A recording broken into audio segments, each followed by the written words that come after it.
Welcome to 180 Drums. We have Stix, the monster, the legend, the champion. What's it say in your head?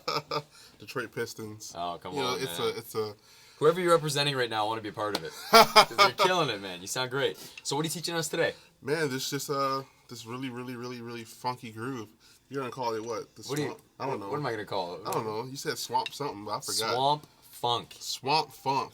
It's swampy, it's funky. You know what? And I know that I mentioned this before the lesson, but it kind of borrows from that Zigaboo Model East feel from the meters. It's got that real like New Orleans funk, swung, linear thing happening. You know? Yeah. It's very like laid back. You know what I mean? Yeah. Show us the groove again. Show us the groove again. Here we go. 1, 2.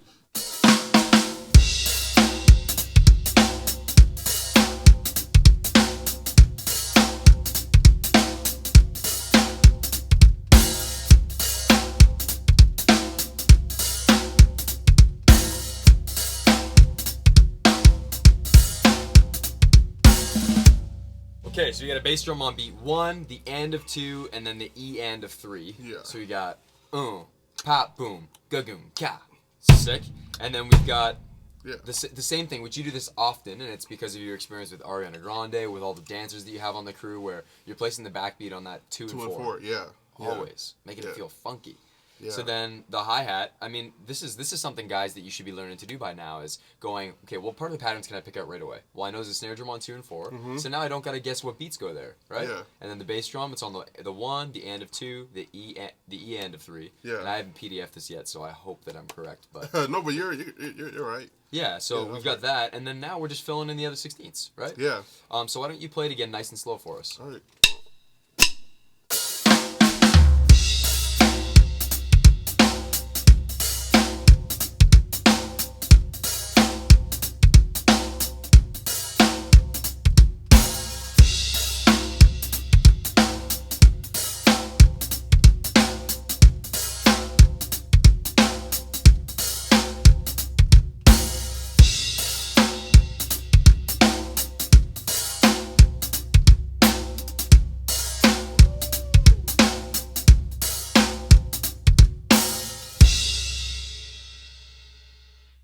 Okay, cool. So we're going to have to make sure you guys take a look at the PDF, go nice and slow with that to figure this out.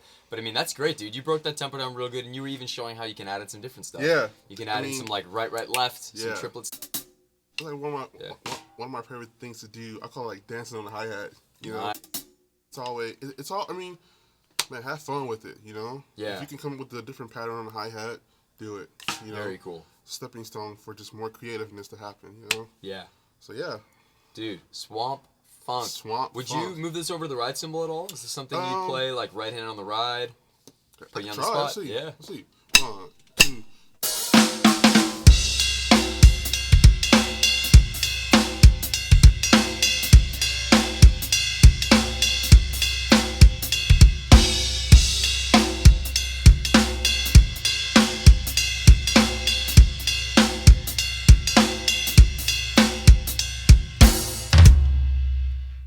You know what I'm going to do? Man. This is what we do. This is what we do. You smiled. I saw you smiling while you were playing that. So here's what we're going to do. Would you move that around on the toms at all? So say you're on the ride cymbal. So basically, in another lesson that we did, that sounds like the other lesson where it was like this. It was like, but now it's just on the on the bell.